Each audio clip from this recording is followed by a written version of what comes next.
Yo, what's shaking, everybody? Welcome back. It's Geoff and Anwar. It's another Monday Overreaction show here on the Orange Bloods Texas football channel. We got good stuff. We're talking quarterbacks. We're playing the hits. It's a Monday in the offseason. What the heck do you think we're going to talk about?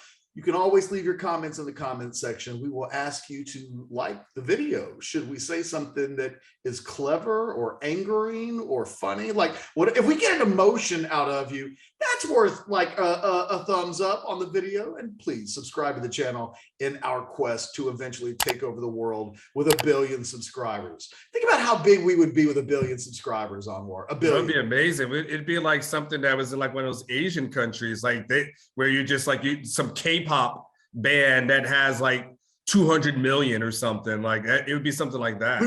That's exactly, except neither of us would have cool hair. No, which is none. You never see the guy in the boy band with no hair. They always have great hair. They do have great hair. Amazing. Always have great hair. And even black or white, it's still fantastic. I mean, those K-pop kids have the best hair. They do. Do you take the K-pop over, like, let's say like the 70s, like Jackson 5-ish kind of hair though? You take the fro though, won't you? The mini fro? I'm too traditional. Yeah. Give me my 70s afro, or even your good old hippie haircut. Mm-hmm. I think, better than the you're just showing off. The K-pop kids show off with their hair. It's like, I was bald at like 29. I don't like you. Let's talk about some Texas football. We both wrote about the quarterbacks this weekend. You wrote about Quinn Ewers. I read your column. It's one of those things.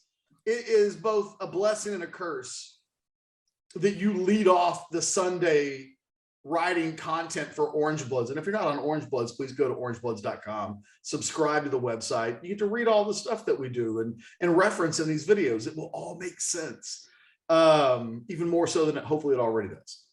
You wrote about Quinn Ewers, and look, starting with our war room on Thursday night, there's a buzz in the building inside the 40 acres about Quinn Ewers' talent, what he's bringing to the table. We articulated that in the war room. You wrote about it even more going into your Sunday column. And then I read that, and I was just thinking about Hudson Card. Like, he's not a scrub in terms of talent. And yet ain't nobody got time really for a Hudson Card conversation. And I wondered what it looked like when a guy like Hudson Card, who's been where Quinn Ewers was a year ago in a lot of respects, loses it. Like, there's a couple of different ways I suppose a guy can go, but there's a world where that guy gets mad and like starts to channel how good he is. And then I think there's an interesting thing at the Texas quarterback position should that happen. And it makes for, I think, an interesting conversation about quarterbacks here on the video today, because there's a lot of different ways to take it. When the cliche catch of the backup quarterback always being the most popular guy, if Texas is not the epitome of that, I don't know what it is, because Ketch, a year ago around this time, there's a heavy debate about Casey Thompson versus Hudson Card that goes not only from here all spring, all summer, in training camp, and then of course a little bit in the season. The debate still continued, especially when Casey Thompson had some problems, right? The whole season. The whole year. The way through. The whole year. And now it's like, Hudson who? No, wait. I'm like, wait. How are we doing this? Like, did the Hudson Card supporters just go ahead and tuck away their T-shirts? Are there no more meetings that are coming? The fan club closed up. Like, what the hell has happened? Well, I'm definitely not going to be allowed to be the president in this next year. I don't know when the vote takes place. I don't know if I'm going to be allowed, because, I'm acknowledging in everything that I say about Hudson. Look, you and I aren't going to skip Bayless, Shannon Sharp this thing for like 8 months. We both believe that Quinn Ewers is going to be the starting quarterback. We might have disagreed at times a year ago, and quite frankly, that made for some pretty awesome content in our first year of videos here on the YouTube channel. Just you and me back and forth on Casey Thompson. It was a little bit like arguing Caden Stearns versus Brennan Eagles. Like in the end, neither quarterback turned out to be completely worth all the time that we spent on the discussion around it. But we both believe that Quinn Ewers is the dude. But it leaves Hudson Card in a really interesting spot because it was at this point last year. Let me read this quote. This was from a former staff member on the Tom Herman staff who referenced him, put Hudson Card's name in the same sentence with Aaron Rodgers, and then said, quote, "He is ridiculously good. He can really spin it. He makes good decisions. He has a lot of it factor." And then Steve Sarkisian and his staff co-signed on that because the smart move was to play Casey Thompson. We talked about this for months. Smart move is Casey Thompson, but if you think he's that guy, then go with him, let him grow up, because you ultimately are setting up for what would be this season. And that didn't happen, but they clearly invested in Hudson Card's talent, what they saw in practice and what they thought he could be. And now we're here a year from now, and man, we ain't going to hear a thing about Hudson Card's talent the entire offseason. It is going to look and sound a lot like it did last week when people were raving about Quinn Ewers. And and it might be that Quinn Ewers shows up and just does the damn thing. I mean, there's a history at this school of five-star quarterbacks competing against each other. Vince Young did it against Chance Mock, and I'm sure you've heard enough Chance Mock backstories of back in the day when this happened. But he literally lost his job mid-season with the number 6 quarterback ranking in the country. Like, talk about tough standards. So we've seen supernovas historically just come in and take the damn job. I don't know, though, that the circumstances that exist today have ever existed. And the fact that Hudson Card's not turning and running, that's the thing. We live in a world, Anwar, where the quarterbacks are the first to get the hell out of Dodge. Yeah. Quinn Ewers just transferred after like 5 minutes at Ohio State. Justin Fields, Kyler Murray, just this year, the quarterbacks in the portal with Caleb Williams, Joe Burrow, Spencer Rattler. You basically can't win the Heisman now as a quarterback unless you play for Alabama or you transfer somewhere else. And Hudson Card, I think, on paper, probably should be in the portal, but that dude wants to get his degree. And so he's still here. And across the country, these conversations aren't taking place anymore because dudes just transfer. And Hudson Card's like, no, I'm good. I'm going to hang out.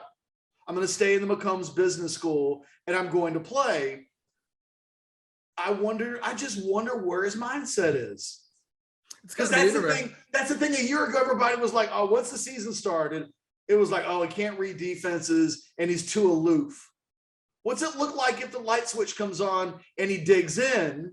It's a Hudson Card that I don't know that anybody thinks they've ever seen exist, but maybe whether it happens here or somewhere else, it's what he needs in order to become the guy that is inside of him. Like, this is the first time in his life, I think, real adversity has slapped him in the face. I mean, the thing is, what's interesting is that Hudson won the job last year. I mean, he literally walked out of training camp and he was the guy. He was the guy that Steve Sarkisian decided, no matter what Casey Thompson had done, no matter, the Alamo Bowl or whatever, him being the first string guy all throughout the offseason, they got past that first scrimmage in August.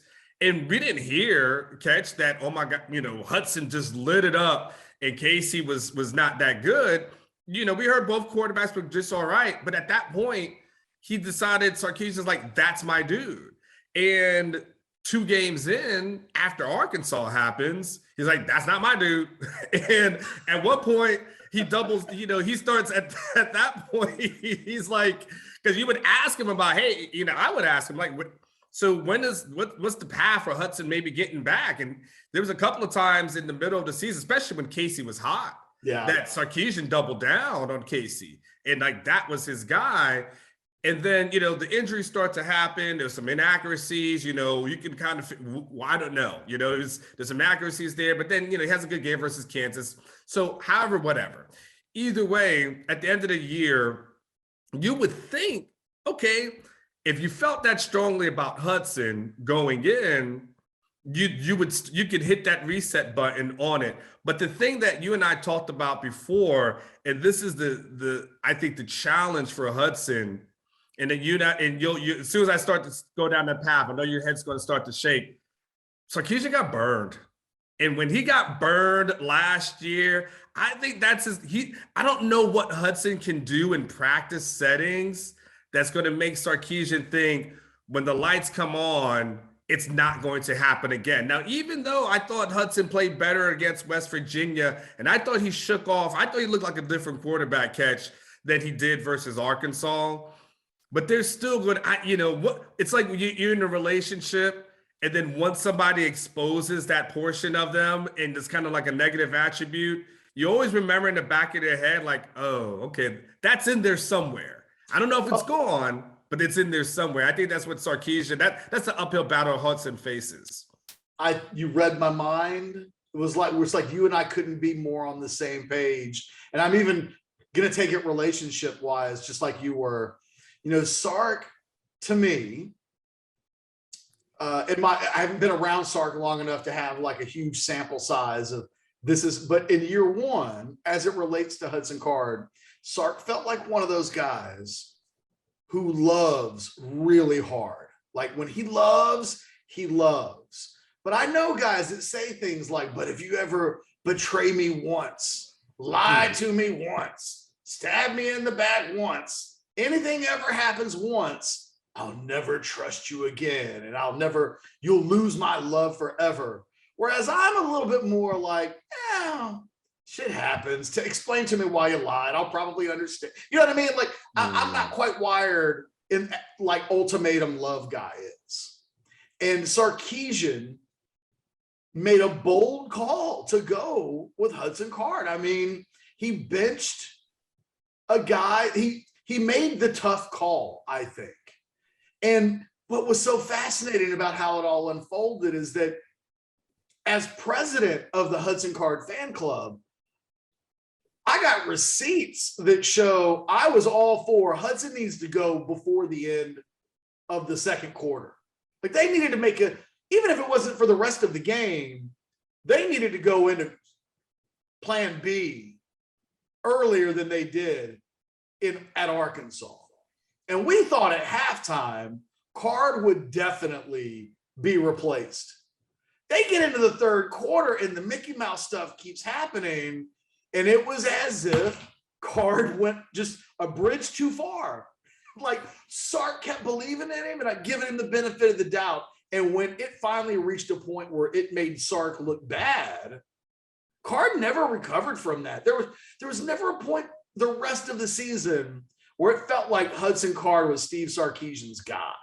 He never complimented him. He never said, look, yeah, he's having a bad year, but that kid's got more talent than any kid I've ever, he ain't do anything. Even towards the end of the season, he did the same to Casey. Would you want to give even a mild vote of confidence to any of your quarterbacks? Nah, man, the plan is to bring in a third guy to compete. And look, as soon as those words came out of his mouth last year, I was like, everybody's transferring. You did say that. I was like, and the thing was, it was like a foregone conclusion that Hudson would transfer. I was like, oh, hell. Casey couldn't even get a vote of confidence. And Casey gave him a lot more than Hudson did. And so. And by the way, Casey made the decision to play Hudson, it almost made it look silly. Because how many, and just, I'll toss it back to you, but there was what was Casey's streak of scoring? It was something ridiculous where every damn time he touched the ball, they either had a touchdown or a field goal. So when you talk about Sarkisian getting burned, Casey started off so good, where you were like, this was a competition, dude? Like that's what Sarkisian faced. Well, but look, because it's a legitimate question. How good of a coach are you? Look, we talked about this. Like, look, and this is going to segue into honestly the conversation that before the show started, I was like, I got a thing that I want to talk to you about. Mm-hmm. It's not really a Monday overreaction as much as I just got a thing that I think will make for a pretty good piece of content. But the rub last season is that Sark is the quarterback guy. This isn't some defensive coach. This isn't Charlie with Sean Watson and trying to make a decision on all. This isn't Tim Beck. This isn't even Tom Herman with Tim Beck. Steve Sarkisian is the guy. The quarterback coach makes no decisions, so we think. Steve Sarkisian has let it be known. I call the plays. I'm the guy on offense. He got over 30 practices with both of those kids before they played a game. And he was like, I'm the guru. I've taken all of the information in and I'm choosing this guy. And then he gave up on him after six quarters and some change. And it's hard not to ask questions at that point. How did you get that wrong? Did you guys see nothing? Nothing happened in the weeks and months leading up to the Arkansas game that even gave you guys a morsel of like reason to wonder if that was even a possibility. And so, yeah, six and a half quarters into the Sarkisian era, he makes a change. And it's fair when they got killed in that game. And he seemed surprised by it. He seemed surprised by everything that happened. And everybody that watched the game was like, oh, we've seen that before. We know your team better than you know your team, but you're supposed to know the quarterbacks.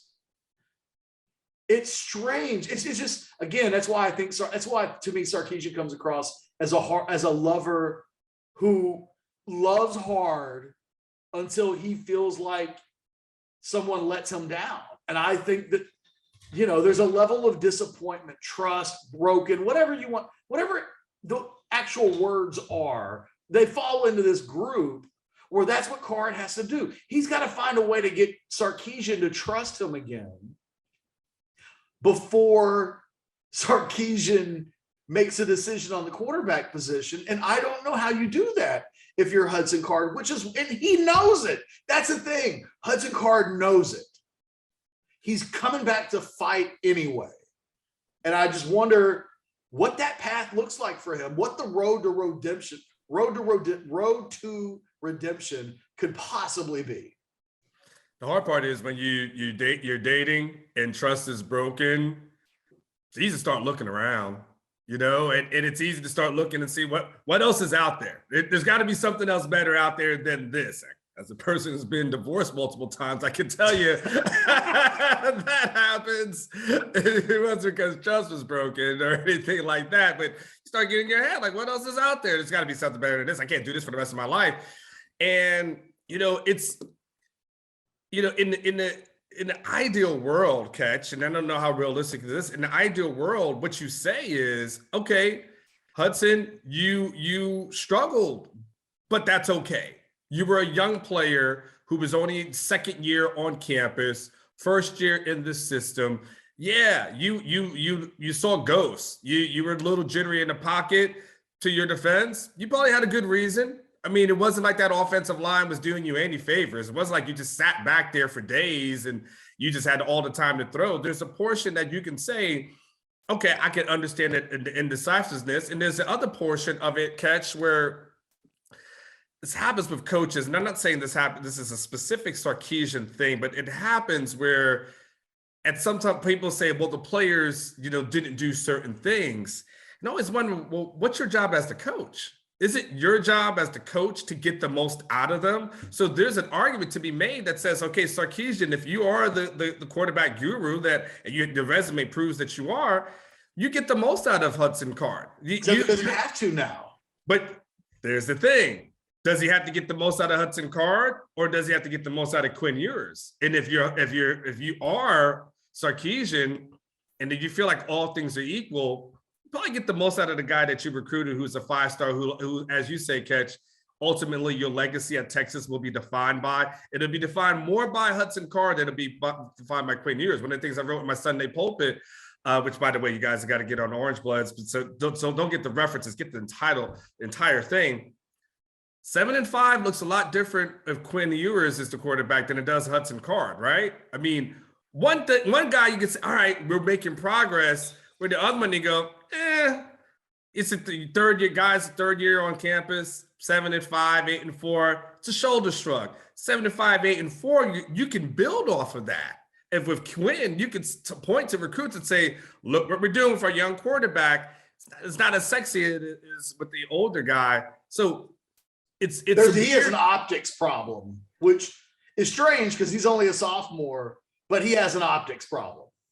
Yes, because what do you do? But so if all things are equal, and let's say Sark had recruited both of those guys, maybe he says, I'll give Hudson the second chance.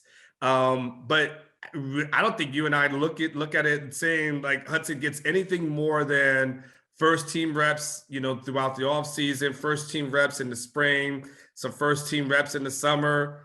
And then we probably expect deja vu all over again when training camp happens. Instead of Casey losing the job, we expect Hudson. This is probably why, though, Ketch, when I'll toss it back to you in a second. This is probably why when Sarkisian had his press conference on Wednesday, and when he talked about the quarterback situation, he goes, and I don't want you guys to pay attention to what the media is saying, probably because the conversation is just like this. Oh, yeah. No, I mean, I feel like sometimes our videos represent the devil for, the agenda that the head football coach at the University of, us having this conversation. What I'm about to say next isn't the thing they probably want us to say and talk about, but that's what makes us us. If I'm Hudson Card, I'm going YOLO, fuck it. I'm going to the coaches and saying, you know what? Let them hit me. If my issue is I see ghosts, then I got to overcome my fear of ghosts. I don't care what you do with Quinn. Come after me. You tell the defenders I want it. Don't hit me in the head. I don't want a concussion. Hit me though. Quinn, what he has to do, what we don't know about Quinn Ewers is the same thing we don't know about Hudson Card. Are either one of these dudes a junkyard dog? Period. Are these kids they're both from affluent backgrounds. Neither of them had to ever worry about money a day in their life. With that comes a reputation of they've had it easy and they're products of, a system that affords them great quarterback coaching and the type of advantages that, quite frankly, they just had. I'm telling you, neither of these guys, Quinn Ewers was never an underdog until he went to Ohio State last year. And suddenly he's got CJ Stroud in front of him and he's third string. And suddenly Quinn Ewers for 15 minutes wasn't the best dude in the history of football. He was just third string guy that can't get in the game and throw a pass. Hudson Card, up until a year ago, was like the anointed one. What we don't know about either of these guys is, hey, when the lights are on, because Quinn Ewers doesn't have any college passes for us to evaluate on him. We don't know if he's going to blink. We don't know if he's going to see ghosts. The question that exists for this position as a whole is which of these dudes is going to be that guy? And I think you're going to need a little bit of junkyard dog inside of you to be that guy. And if you're Hudson Card, what do you have to lose at this point?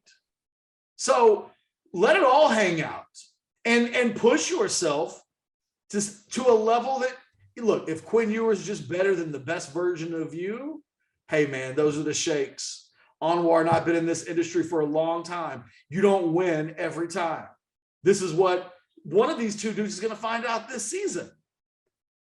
Casey and Hudson both found out last year. Sometimes you play and neither guy wins. And, if you're Hudson, he's done this before. I think that's a great point that you made. That I don't know if you were specifically trying to make he's won a battle before. That's an advantage that Quinn Ewers doesn't have. Now we don't expect Hudson to win, but he has done this before. He does have a ton of talent. I'm just curious to see what the kid's made out of, because for dudes with that level of talent, when they get mad and focused and angry, that's a lot of times when you see the best version of those dudes come out. And, I wonder if Quinn has that inside of him. Is he ready to be a junkyard dog? These are the great stories of this offseason, because the answer to either of these questions, Anwar, tells us a lot. You want to tell me this team wins 10 games? Tell me that one of these quarterbacks has some real dog in him. You tell me that, and I'm going to feel a lot better about the optimism surrounding this football team. The narratives that the offseason carry are the narratives they carry. I wonder if a narrative can build. Can Hudson Card force the issue to such a degree that he can change narratives during the offseason? Probably not, but if it was me, I would try out of spite. You're going to get really good quarterback play if it's that competitive.